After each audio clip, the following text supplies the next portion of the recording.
গাজীপুর ছাড়া বাকি 63টা জেলায় উমর বয়কট। আমি তোমার বলি আমি আমার সবার জন্য একই কথা, যে চুল আপনি ছিঁড়তে পারবেন না সে চুল ধরে দয়া করে টানাটানি করবেন না।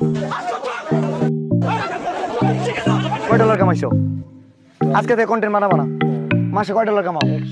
হ্যালো বন্ধুরা, আসসালামু আলাইকুম। আজকের ভিডিওতে থাকবে নাসা ভাই আর বিল্লাল ভাইয়ের সাথে কেন ঝামেলা হলো, আর বিল্লাল ভাই ওমর ভাইকে নিয়ে কেন ছোট করে কথা বললো, আর বিল্লাল ভাইকে কেন নাসা ভাই মারতে বাধ্য হলো, সব ঘটনা আজকে এখানে খুলাসা করব। তো ভিডিওটি সম্পূর্ণ দেখতে থাকুন। তো বন্ধুরা চলুন ভিডিওটা শুরু করি। ভিডিওটা শুরু করার আগে ছোট্ট একটা রিকোয়েস্ট, আমাদের চ্যানেলটি একদমই নতুন এবং ছোট, আপনাদের সাপোর্ট ছাড়া একদমই আগানো সম্ভব না। তো ভিডিওটি ভালো লাগলে অবশ্যই চ্যানেলটি সাবস্ক্রাইব করে দিবেন আর ভিডিওটি একটি লাইক করে দিবেন।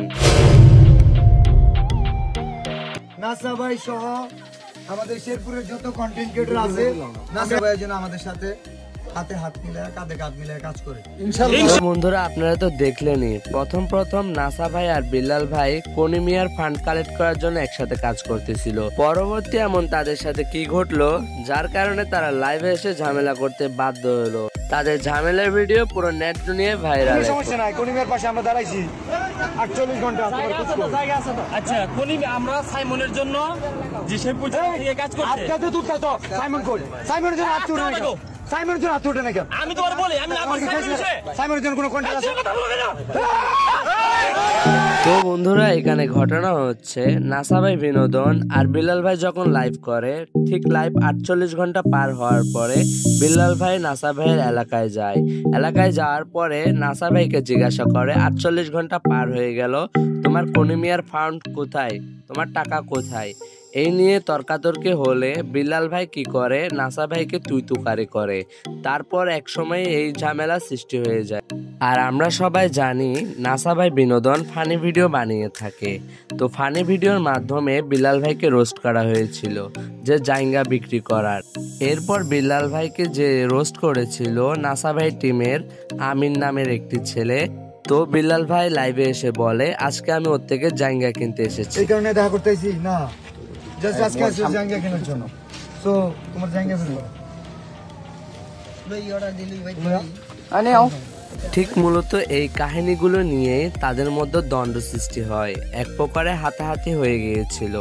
এরপরে দ্বন্দ্ব হওয়ার পরে সন্ধ্যার দিকে বিল্লাল লাইভে এসে নাসা ভাইকে কি বললো আপনারা নিজেরাই শুনুন। আমি ডাইরেক্ট আলটিমেটাম দিব, এখন থেকে আগামী 3 ঘন্টা আমার এখানে 15-20 জেলার কন্টেন্ট ক্রিয়েটর আছে, আগামী 3 ঘন্টার মধ্যে হয়তো রাখবো, নাহলে বিদায় দিব।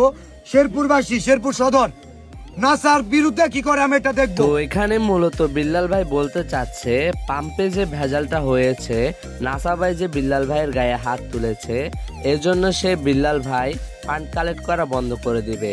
কোনিমিয়ার জন্য যে 10 লক্ষ টাকা কালেক্ট করার কথা ছিল সে টাকাটি সে তুলবে না যতক্ষণ না শেরপুরবাসী সদরবাসী নাসা ভাইয়ের বিচার করবে। ঝামেলা হওয়ার ঠিক পরেই নাসা ভাইয়ের থেকে আপনারা নিজের মুখ থেকে শুনে নেন আসলে ঘটনা। উনি যে মাজার তৈরি করে কাজ করে, সেই মাজারে আমি কেন যোগ দেই না?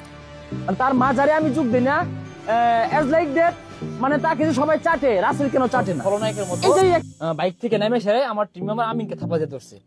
এই না এই তোর জায়গা নিতে আসছি, তোর জায়গা তুই জায়গা দিবি। এই বিল্লালের মাথায় আসলে সমস্যা আছে। কিছুদিন পর পর একে ওকে খোঁচা মারে কথা বলে।